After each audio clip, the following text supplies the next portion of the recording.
What's going on, guys? Just another video today. We're going to be reacting to Vatican Exorcist reveals its most haunting experiences from a current affair, which I'm assuming is some type of news thing. So yeah, let's get right into it. Starting off, verse of the day, Ephesians chapter 2, verses 8 and 9. For it is by grace you have been saved, through faith, and this is not from yourselves. It is the gift of God, not by works, so that no one can boast. Amen. All right, let's get right into the video today and see what's going on with it. You don't see every night. First-hand accounts of real-life exorcisms from Catholic priests trained by the Vatican. They say they've seen demons in action. Take a look.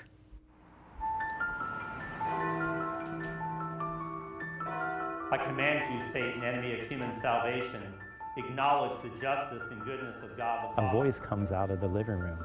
Get out. Who by his righteous judgment has damned your pride and envy. His back starts to arch and he's like, Depart from this servant of God, whom the Lord has made in his own image. so he picks up the book and that baby voice again. He goes, I read this book. Many will dismiss the idea of the devil taking possession of a person. But the priest in this tiny town near the border of Ohio and Indiana is now known all over the world for his work around just that. He never even wanted to become an exorcist and says what he's seen isn't far off the movies. When I saw a person levitate during an exorcism during my training in Rome. Okay, that's crazy. Yeah, I think I was sitting I'd there be with scared. my jaw wide open. In the face of the enemy. Let the enemy have no power over. Famous scenes portray pretty extreme manifestations of the devil. Father, Jesus Christ. But this vision claims to capture the authentic exorcism of a woman who'd suffered abuse before turning to drugs and prostitution. So when an exorcism is performed, the exorcist is in charge of the scene and nobody should interject or do anything. When I was appointed in 2005, I became one of only 21 years about ago. 12 officially appointed exorcists in the United States. Father Vincent Lampert is one of America's few Vatican-trained exorcists, living there for 3 months to learn how it's done. So during my time in Rome, I sat in on 40 exorcisms and was able to learn firsthand again the church's ministry to those up against the demonic. His stories of witnessing the devil at work as a qualified exorcist are nothing short of haunting. As soon as I started praying, she lunged at me like a wild dog. She's like, Oh my God. I think I jumped back 5 feet. And this voice that came out of her mouth said, well, who's he? He has no power over us. That's what happened when he was trying to help crazy. a woman who'd become And it's all possessed at the deception, hands of because we really childhood do with trauma, God. raped by her father. And I went Oh, over that's and laid sad. my hands on her head and started praying.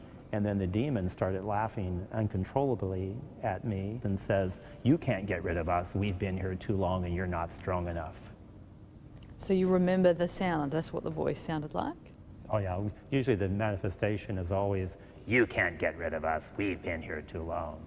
Again, it's that sense of wanting to instill fear. Lampert uses various And then rituals, I including insufflation, a breathing prayer, which with one woman roused the devil in a frightening way. The chair flew back and hit the side of the altar. The person flew up out of the chair, and you heard a shriek, scream. I mean, hearing that happen and visualizing that happen, the cynic in me says, I can't imagine that being a plausible thing to happen, for someone to fly off a chair and... I mean, I just breathed, and you would have thought that they were hit with a hurricane. I'm sure, like, being an actual exorcist and seeing this stuff, like, we're just looking at this and probably laughing at them, like, oh my God, you know, you sound crazy, blah, blah, blah. But they do happen. Like, one thing I like to react to is, like, exorcist things like this, and it's crazy. Force wind. The chair just went back like that. And then the person, you hear the shriek as they come up out of the chair and then fall on the floor. So that 100%, that's what happened. That's absolutely. That's frightening. Father Lampert tells me he's receiving about 1,800 calls, emails and letters every year from people all over the world That's who believe insane. they're possessed. More than half of those, he says, come from people who aren't even Catholic or religious at all. When I was first appointed, I would get maybe 3 or 4 calls a week. Now I get like 35 calls a week. This massive spike in requests, he thinks, is due to religion diminishing around the world. Because faith is in decline. Which is when very people true. experience something in their lives that they can't really figure out, then it leads them to believe that maybe it's something evil or demonic. But it's not as simple as believing you're possessed and calling an exorcist. The Catholic Church has strict protocols and processes that priests must follow before deeming an exorcism to be appropriate. Exorcists are trained to be skeptics. I should be the last person to believe that a person is possessed. Every other possible explanation needs to be exhausted before I make that determination. The very first step of the protocol would be for the person to have some type of psychiatric evaluation. Those wanting help then have to answer a series of questions covering their psychological history and whether they've had addiction issues. They're also asked if they have had any experience or history of engaging in the occult, witchcraft, black magic, magicians, fortune tellers, crystals, wizards or game boards. Other questions include, have you ever tried to communicate with spirits, demons or the devil itself? I didn't realize it was this hard. If you truly want to be free of the evil influences you believe are presently affecting you, will you do what must be done? Yeah, because I heard in one of the previous episodes that, like, if you don't want the demon out, they're not allowed to get it out of you.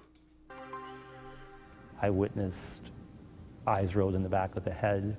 I've seen eyes turn completely black, where there's just nothing there but like total darkness, foaming at the mouth. The Catholic Church doesn't allow filming of exorcisms to protect the identity of those afflicted, but others not sanctioned by the Church have been. Exorcisms don't take place on a dead-end street at midnight in an abandoned house during a thunderstorm. That's where you would normally do an exorcism. Father Lampert always executes the exorcism in a sacred space, like the church itself. So I would have the book, I would have a crucifix, would come in, and then immediately begin doing the prayer of the church. He'll then command the demon to By depart. his righteous judgment has damned your pride and envy. At that point in the exorcism, if you see that disturbing behaviour, what do you do to counteract that? I just continue, I stay focused on the prayer of the church, and I watch and observe everything that's taking place. And if certain parts of the ritual seem to be more effective than others, I just take a mental note of that. I wonder if they're gonna go into like detail about multiple sessions and stuff like that with certain, demons. I am an exorcist. 3.5 hours drive north, Father Michael Maginot has conducted exorcisms on 15 different people, some needing more than one session. So there you go. Surprising that words would have an effect on, a demon. I cast you out. But it does. They hate it. They can't stand. Yeah, I take it all, with certain things, some people might need more depending. Like I remember the other exorcist we were reacting to said it can take up to 3 to 6 years to get rid of it with like multiple sessions.